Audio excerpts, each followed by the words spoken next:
Doo-doo-dee. It's Nandi! Hello friends, in today's video we'll take a look at Wrask, the first playable World Eater's character to come to the game. You'll be familiar with the template that I use for these character release videos. First, we'll go over the kit and stats, and then take a look at the abilities in action before doing some deeper analysis about where the character might excel. Wrask is a World Eater's Terminator, and has a lot of the traits and characteristics that we have come to associate with Terminators in game.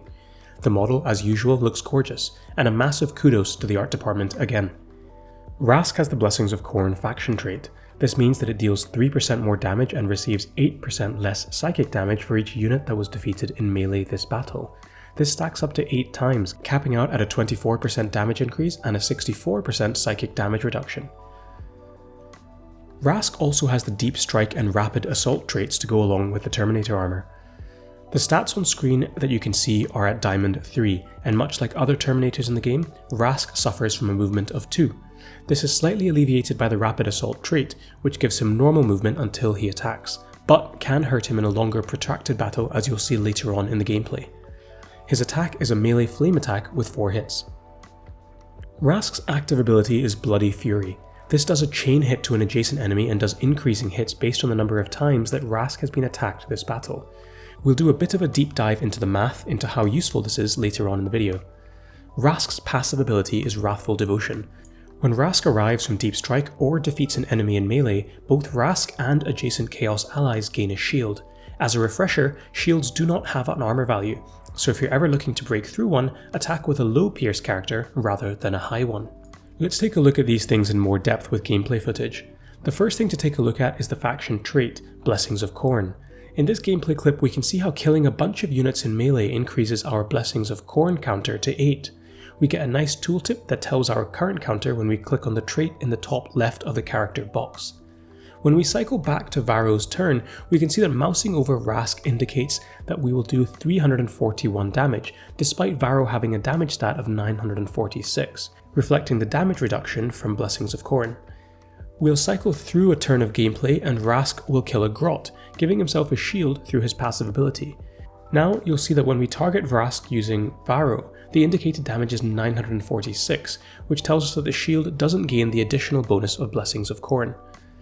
What about his active ability? So this does 3500 to 4200 chain damage per hit at level 50, and gains additional hits per attack Wrask has suffered. I think this will be a largely PvP skill, and I could potentially see some usefulness in Guild War, which is the newest PvP mode. So as a bit of math, which I know you guys love, the ability averages out to 3850 damage at level 50. Diamond 3 average armor is 1930, so after our Damvar calculation it looks like each hit does around 1900 damage. Average health at Diamond 3 is 8300, so if you can get 4 or 5 hits off through this active, that is enough to kill a character outright, and that doesn't even account for additional damage boosts like Eldryon. On paper, this seems reasonably potent, especially as the AI can be manipulated to attack him while his shield is up. The fact that the ability can also attack other nearby enemies is gravy, but I don't think will come up in many situations. The passive ability summons a shield for Wrask and adjacent Chaos units. You can see in this gameplay clip how Wrask has been attacked multiple times by the Tyranid Swarm. As a result, he earns a lot of additional hits on his active ability, and when he uses the active, he's able to kill 2 adjacent Tyranids. The things that I wanted to point out here is that his shield stacks, so if you're able to kill multiple units in one turn, then you can build up a pretty massive shield. Based on this gameplay clip, it also looks like it counts enemies that fled the battle as part of the shield numbers. Before I get to his infographic and my final thoughts, I thought that I would also show you some gameplay footage of him against the Winged Tyranid Prime. We'll remind ourselves that the Winged Prime is best attacked with characters that deal blast or flame damage, and there is a potential niche for Wrask to fill here. As you'll see as the battle plays out, Wrask does fine, but the majority of the damage here is probably coming from Thaddeus.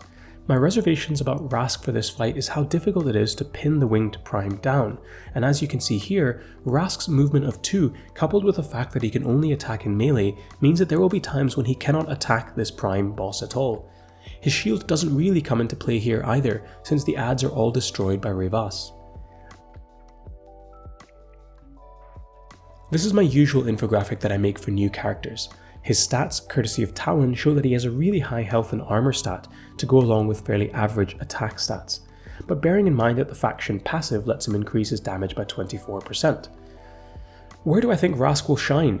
Well, I think he has potential as a PvP character, particularly with his shield, Terminator armor, and good defensive stats. In Guild War, I think he'll fit well into a team with Nauseous Rotbone, who can heal and keep him alive for longer. The other place that I'm excited for Wrask is in Legendary release events. The fact that he can get a shield for himself and Chaos units basically every turn massively increases the resilience of your squad, and for those of you that have done Legendary release events before, it's all about lasting and grinding through those waves of enemies. That's all I've got for today. Let me know your thoughts on Wrask in the comments below. Hopefully, if you're a newer player who hasn't yet used their referral code, I would love if you could consider entering mine as shown on screen. It earns you 100 Blackstone and supports me in the work that I do. It is single use though, so choose who you support carefully. Bye for now. Doo-doo-dee. It's Nandi.